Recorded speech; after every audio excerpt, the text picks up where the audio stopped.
He was born a slave. He owned nothing. His own leg was shattered by the man who owned him, and he lived his whole life with a limp because of it. And yet, this man became one of the freest human beings who ever lived. Emperors read his words. Roman senators sat at his feet.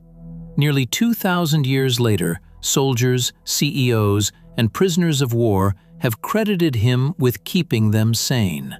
His name was Epictetus, and he discovered something most people go their entire lives without ever understanding: that freedom has almost nothing to do with your circumstances, and almost everything to do with one decision you make in your own mind. Here's the decision. Epictetus was born around the year 50 AD in what is now Turkey, into slavery. As a young man, he was owned by a wealthy and powerful freedman in Rome, a secretary to the Emperor Nero himself. By one account, his master once twisted his leg for amusement. Epictetus calmly said, "If you keep going, you will break it." The master kept going. The leg broke. And Epictetus, without anger, simply said, "There, I told you it would break." Now, that story might be legend, but it captures the exact idea that made him famous.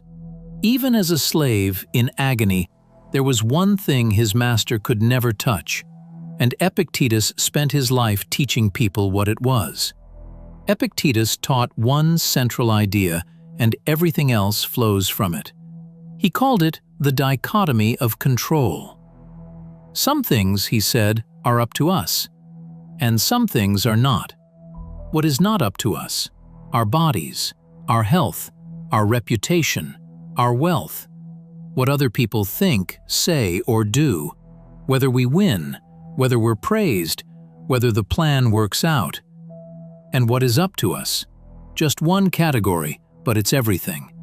Our own judgments, our own choices, how we respond. Here's the trap almost everyone falls into. We pour our energy into the first list, the things we can't control, and we neglect the only thing we actually can.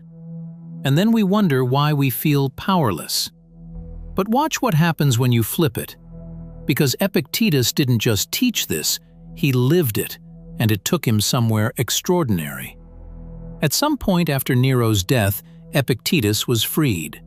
And a freed slave with a sharp mind did the unthinkable. He became a teacher of philosophy in Rome. Then the Emperor Domitian, who feared and despised philosophers, banished them all from the city. Most would have seen exile as a disaster. Epictetus moved to Greece, founded his own school in a town called Nicopolis, and it became one of the most respected schools in the entire Roman world. Students traveled across the empire to hear a former slave teach them how to be free. He owned almost nothing his whole life: a simple home, a single lamp, and he taught that this was not deprivation, it was liberation. Because a man who needs nothing can be threatened with nothing. So here's the freedom he discovered. If your peace depends on things outside your control, on other people behaving, on events going your way, on getting the praise, the promotion, the outcome, then you have handed the keys to your happiness to the entire world. Anyone can take it. Any bad day can steal it.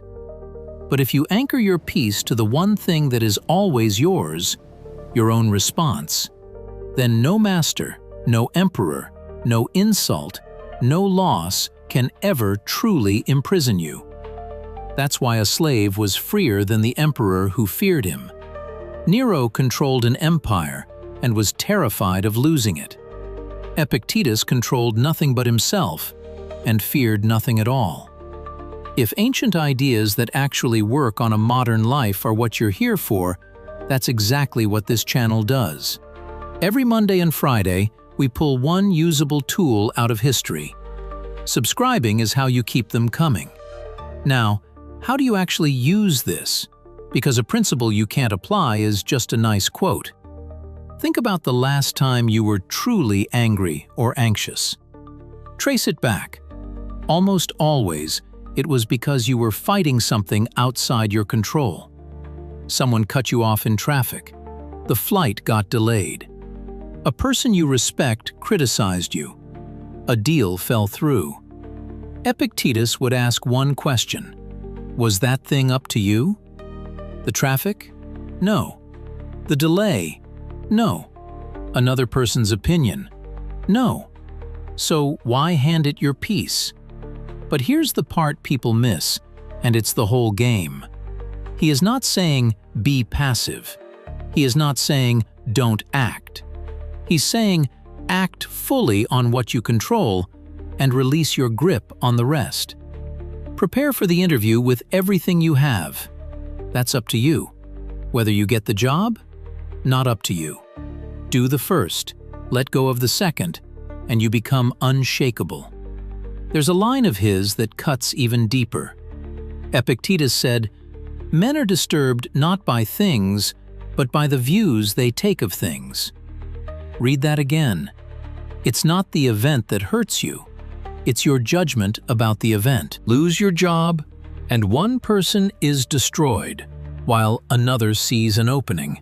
The event was never the problem. The story you told yourself about it was. And your judgment, unlike the event, is entirely, permanently yours to change. Epictetus never wrote a single book. Everything we have came from a student who wrote down his lectures, the discourses, and a short manual called the Enchiridion. That little manual has never gone out of print in nearly 2,000 years. It was carried by Roman soldiers.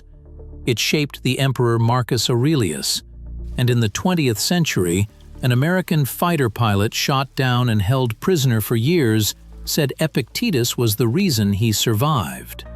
Because, in a cell where everything was taken from him, he still owned his own mind. A slave wrote the survival manual for emperors and prisoners alike. That is not an accident. So, here is the tool, and you can use it today. The next time something knocks you sideways, ask one question. Is this up to me? If it isn't, you don't have to like it, but you can stop bleeding energy into it. Pour that energy into your response instead. That's the only territory you were ever going to win anyway.